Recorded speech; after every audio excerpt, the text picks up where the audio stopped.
मंच पर उपस्थित उत्तर प्रदेश सरकार में मंत्रिमंडल के मेरे सहयोगी, पिछड़ा वर्ग कल्याण और दिव्यांगजन सशक्तिकरण विभाग के मंत्री श्री नरेंद्र कश्यप जी, समाज कल्याण विभाग के मंत्री श्री असीम अरुण जी, अल्पसंख्यक कल्याण वक्फ और हज विभाग के राज्य मंत्री श्री दानिश आजाद अंसारी जी, समाज कल्याण अनुसूचित जाति और जनजाति कल्याण विभाग के राज्य मंत्री श्री संजीव गौड़ जी, अनुसूचित जाति जनजाति आयोग के अध्यक्ष श्री बैजनाथ रावत जी, लखनऊ की महापौर श्रीमती सुषमा खड़कवाल जी, राज्यसभा के माननीय सांसद श्री ब्रजलाल जी, विधान परिषद के माननीय सदस्यगण श्री मुकेश शर्मा जी, रामचंद्र प्रधान जी, लालजी प्रसाद निर्मल जी, इंजीनियर अवनीश कुमार सिंह जी और विधानसभा की सदस्य श्रीमती जयदेवी जी, पिछड़ा वर्ग कल्याण, दिव्यांगजन सशक्तिकरण विभाग, समाज कल्याण विभाग, अनुसूचित जाति जनजाति कल्याण विभाग और अल्पसंख्यक कल्याण विभाग से जुड़े हुए हमारे सभी अधिकारीगण और प्रदेश के अलग अलग कोनों से यहाँ पर उपस्थित हमारे प्यारे छात्र छात्राएं, प्रदेश के अलग अलग संस्थानों में उपस्थित वहाँ के सभी प्रधानाचार्यगण, समाज कल्याण विभाग के अधिकारीगण, पिछड़ा वर्ग कल्याण विभाग और अल्पसंख्यक कल्याण विभाग के सभी अधिकारीगण और प्यारे बच्चों, मैं सबसे पहले छात्रवृत्ति वितरण की शुभारंभ के अवसर पर आप सभी को हृदय से बधाई देता हूं और चूंकि शारदीय नवरात्रि चल रही है और शारदीय नवरात्रि के अवसर पर जगत जननी मां भगवती की कृपा से आज यह छात्रवृत्ति वितरण का शुभारंभ हो रहा है, जिसमें 4 लाख से अधिक छात्र छात्राएं अपना स्कॉलरशिप और शुल्क प्रतिपूर्ति प्राप्त कर रहे हैं। अब इस सिलसिला हमने इसलिए शुरू किया है कि जिससे समय से सभी छात्रों को उसकी स्कॉलरशिप और शुल्क प्रतिपूर्ति समय पे प्राप्त हो सके, इसके लिए इसकी शुरुआत करने के लिए मैं स्वयं आज यहां पे आपके बीच आया हूं।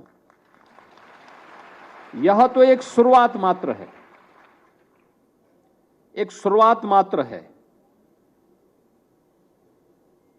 इससे भी बड़ी संख्या छात्र छात्राओं की है जिनको ये छात्रवृत्ति मिलनी है और छात्रवृत्ति भी बिना किसी हस्तक्षेप के प्राप्त होनी है। आप याद करिए 2017 के पहले, जिसके बारे में असीम अरुण जी, नरेंद्र कश्यप जी, दानिश आजाद जी और संजीव गौड़ जी कह रहे थे, क्या होता था जब कोई व्यक्ति छात्रवृत्ति वितरण करता था तो छात्र के पास छात्रवृत्ति नहीं पहुंच पाती थी, मनमाना होता था। जो छात्रवृत्ति सितंबर अक्टूबर में प्राप्त होनी चाहिए और छात्रवृत्ति मार्च अप्रैल तक पहुंच पाती थी और उसमें भी भेदभाव होता था। 2016 में अनुसूचित जाति जनजाति की छात्रों की छात्रवृत्ति ही नहीं मिल दी गई। जब 17 में हमारी सरकार आई तो मैंने एक साथ 17-18 की भी और 18-19 की भी छात्रवृत्ति, 16-17 की भी और 17-18 की भी छात्रवृत्ति एक साथ प्रदेश भर के सभी बच्चों को उपलब्ध करवाई थी, जिससे वे सभी बच्चे जो इसके हकदार थे उनको छात्रवृत्ति प्राप्त हो सके। अभी आपने देखा होगा असीम अरुण जी ने जो कहा हमारे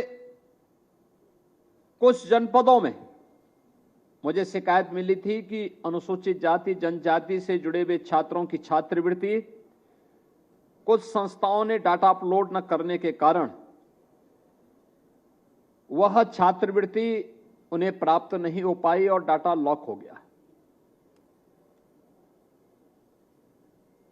हम आज उस पर निर्णय करने वाले हैं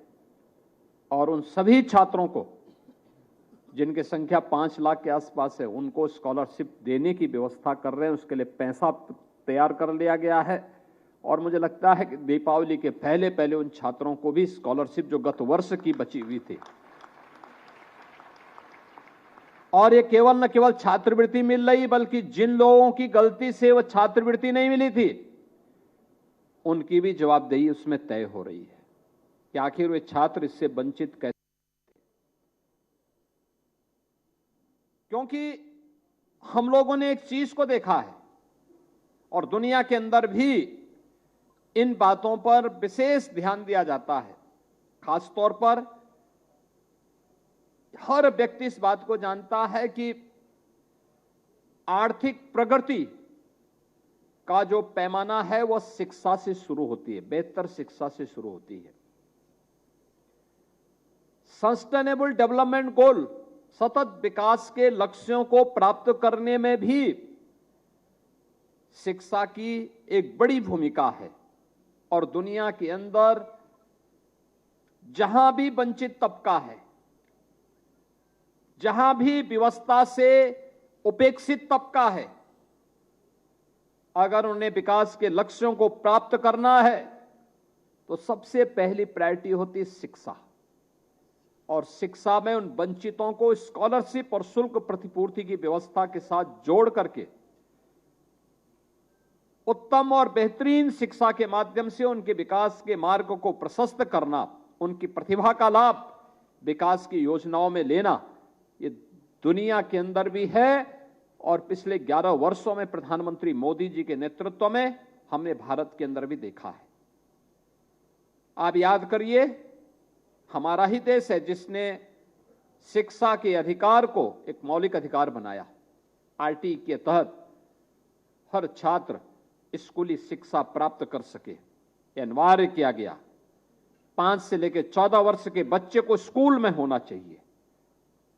अनिवार्य हो। बेटी को स्नातक तक की शिक्षा फ्री में प्राप्त हो, इसके लिए अनेक स्कीम तैयार की गई और राष्ट्रीय शिक्षा नीति जिसे प्रधानमंत्री जी ने 2020 में लागू किया, यह राष्ट्रीय शिक्षा नीति भी हर छात्र और छात्रा को स्कूल तक पहुंचाने, इसके लिए उसे सुविधा संपन्न करने और ड्रॉप आउट रेट को न्यूनतम स्तर पर पहुंचा करके शिक्षा को सर्वसमावेशी बना देना, यानी सबके लिए उपलब्ध करवा देना। इसके लिए अलग अलग मॉडल दिए जा रहे हैं। इसके लिए छात्रवृत्ति, प्री मैट्रिक और पोस्ट मैट्रिक छात्रवृत्ति, जो समाज के अंतिम पायदान पर बैठा हुआ व्यक्ति है उसको ये प्राप्त हो सके, इसके लिए लगातार प्रयास हो रहा है। और आज तो प्रधानमंत्री जी ने भी व्यवस्था कर दी है, अब आने वाले समय में 1 नेशन 1 स्कॉलरशिप की व्यवस्था, यानी एक साथ स्कॉलरशिप एक क्लिक से छात्र के स्कूल में एडमिशन लेते ही, जैसे ही पोर्टल के माध्यम से आएगा कि संजीव गौड़ ने एडमिशन ले लिया, छात्रवृत्ति उसके अकाउंट में पहुंच जाएगी। स्वतः ही स्फूर्त भाव के साथ ये प्रक्रिया होने वाली है और उसी को ध्यान में रख करके प्रधानमंत्री जी के प्रेरणा से हम लोगों ने उत्तर प्रदेश में व्यवस्था की। अकेले केवल 25-26 में वंचित वर्गों को 2,825 करोड़ रुपए की छात्रवृत्ति हम लोगों ने अब तक वितरित की है। छात्रवृत्ति, और यह छात्रवृत्ति डीबीटी के माध्यम से, यानी सीधे उस छात्र के अकाउंट में पैसा जा रहा है। छात्रवृत्ति के लिए अब उससे समाज कल्याण विभाग, पिछड़ा वर्ग कल्याण, अल्पसंख्यक कल्याण विभाग के कार्यालयों में नहीं जाना पड़ेगा। किसी की सिफारिश नहीं करनी पड़ेगी। एक छात्रवृत्ति एक क्लिक किया उसके पास पहुंच गई। ऐसे ही 17 में, वर्ष 17 से 2025 तक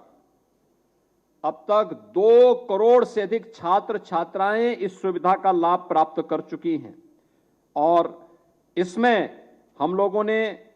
जो व्यवस्था की है, आज तो 9 से 12वीं तक के 4 लाख छात्र छात्राओं को आज इसका लाभ दिया जा रहा है, क्योंकि हम लोगों का ये मानना है कि शिक्षा ही वह माध्यम है जो आत्मनिर्भर भारत और विकसित भारत की संकल्पना को, प्रधानमंत्री जी की संकल्पना को साकार करने में सहायक हो सकता है। और यही सपना बाबा साहब भीमराव अंबेडकर जी का था, यही सपना उन महापुरुषों का था जो देश के संविधान निर्माण के दौरान स्वतंत्र भारत की व्यवस्था कैसे होनी चाहिए, उनका सपना यही था, जिसमें हर गरीब की पहुंच हो, हर वंचित शासन की व्यवस्था का हिस्सेदार बने, हर छात्र स्कूल में पहुंच सके। और इन सब कार्यक्रमों को हम आगे बढ़ाने का काम कर रहे हैं। इसमें आने वाले समय में जो हम लोगों ने व्यवस्था की है, तकनीकी सुधार, क्योंकि बहुत सारे विद्यालयों ने, बहुत सारे विश्वविद्यालयों ने वे समय पर डाटा अपलोड नहीं करते, छात्रवृत्ति के बारे में सही जानकारी नहीं देते, और एक बार डाटा लॉक हो गया तो उसके बाद फिर उसको खोलना दिक्कत होता है। छात्रवृत्ति पोर्टल को आर्टिफिशियल इंटेलिजेंस आधारित वेरिफिकेशन सिस्टम के साथ जोड़ना है, यानी मनुष्य का हस्तक्षेप कम हो जाए, बंद हो जाए। छात्र ने एडमिशन लिया, स्कॉलरशिप उसके तक पहुंच जानी चाहिए, स्वतः स्फूर्त भाव के साथ पहुंचनी चाहिए, व्यक्ति का हस्तक्षेप न्यूनतम हो। मोबाइल ऐप के जरिए छात्र भी और अभिभावक भी रियल टाइम ट्रैकिंग सुविधा से जुड़ सके, उसको पता होना चाहिए कि उसकी छात्रवृत्ति कब तक आ रही है। मोबाइल ऐप उसको बता देगा कि उसकी छात्रवृत्ति के लिए जो भी डाटा है वो सही ढंग से उसका वेरिफिकेशन हो गया है, अब पैसा आने वाला है और छात्र आराम से निश्चिंत होकर के अपनी पढ़ाई कर सके। ये हमारी इस योजना के तहत कार्य करना है और इसमें ग्रामीण और पिछड़े क्षेत्रों में व्यापक जन जागरूकता अभियान के साथ पात्र और छूटे हुए छात्रों को इसके साथ जोड़ना, मेंटरशिप और कैरियर गाइडेंस कार्यक्रम को जोड़ करके छात्रवृत्ति को और प्रभावी बनाना, एक छात्र एक स्कॉलरशिप की अवधारणा को लागू कर सभी योजनाओं का एकीकरण करना, प्रदर्शन आधारित अतिरिक्त प्रोत्साहन देकर छात्रों को उच्च शिक्षा तक पहुंचने के लिए प्रेरित करना, यानी यहीं पे नहीं सीमित रहना है, उन्हें प्रोत्साहन करने के लिए अतिरिक्त, उन्हें आगे बढ़ने के लिए अतिरिक्त प्रोत्साहन और उच्च शिक्षा की डिग्री हासिल करने के लिए दुनिया के तमाम अच्छे प्रतिष्ठित संस्थानों में, विश्वविद्यालयों में वह प्रवेश ले सके, इसके लिए अतिरिक्त व्यवस्था इसके साथ देना और सीएसआर की भूमिका भी, जिसमें कॉर्पोरेट सोशल रिस्पांसिबिलिटी के माध्यम से, सीएसआर के माध्यम से भी के साथ भी इसको जोड़ने की प्रक्रिया के साथ जोड़ना। यह एक प्रक्रिया प्रदेश सरकार ने इसके माध्यम से बनाने के साथ आगे तैयार किया है। मुझे प्रसन्नता है इस बात की कि जो हमारा शताब्दी संकल्प अभियान है, जिसमें यह देश जब आजाद होगा, आजाद हुआ था, अपनी शताब्दी महोत्सव मना रहा होगा, आजादी का शताब्दी महोत्सव कैसा होगा यह तय करने के लिए शताब्दी संकल्प अभियान चल रहा है 2047 का। 2047 अपनी आजादी के 100 वर्ष पूरे करेगा। शताब्दी संकल्प का जो अभियान है हमारा कैसे होना चाहिए, इस शताब्दी संकल्प के साथ 2047 के साथ हम सब जुड़ सकें, उस संकल्प के लिए विकसित भारत का विकसित उत्तर प्रदेश होना चाहिए, आत्मनिर्भर भारत का आत्मनिर्भर उत्तर प्रदेश होना चाहिए। और उस अभियान को आगे बढ़ाने के लिए जो सरकार ने व्यवस्था की, मुझे उसके बारे में बताना है। खासतौर पर समाज कल्याण विभाग द्वारा अनुसूचित जाति जनजाति के छात्रों को और सामान्य छात्रों को जो कक्षा 9 से 12वीं तक के आज के इस कार्यक्रम में हम लोग जिन 4 लाख छात्रों की सुविधा उपलब्ध करवा रहे हैं पहले चरण में, इसमें 1,12,000 छात्र प्रथम चरण में आज छात्रवृत्ति प्राप्त कर रहे हैं। पिछड़ा वर्ग कल्याण विभाग के 2.5 लाख से अधिक छात्र छात्राएं हैं और अल्पसंख्यक कल्याण विभाग के 25,000 छात्र छात्राएं आज इस सुविधा का लाभ यहां प्राप्त कर रहे हैं। 17-18 से वित्तीय वर्ष 24-25 तक अनुसूचित जाति जनजाति के 1,23,00,000 छात्र छात्राओं को 13,201 छात्र छात्राओं को इसके माध्यम से 9,150 करोड़ रुपए के धनराशि उनको वितरित की गई, यानी पैसा डीबीटी के माध्यम से उनके अकाउंट में भेजा गया। और 17-18 से लेकर के 24-25 में सामान्य वर्ग के 58,90,000 छात्र छात्राओं के लिए भी 5,945 करोड़ रुपए उनके अकाउंट में भेजने की व्यवस्था की गई। इसके साथ ही पिछड़ा वर्ग कल्याण विभाग में 16-17 से लेकर के अब तक जो व्यवस्था की गई, 17-18 में 1,648 करोड़ 91 लाख रुपए, 18-19 में 1,883 करोड़ 96 लाख रुपए,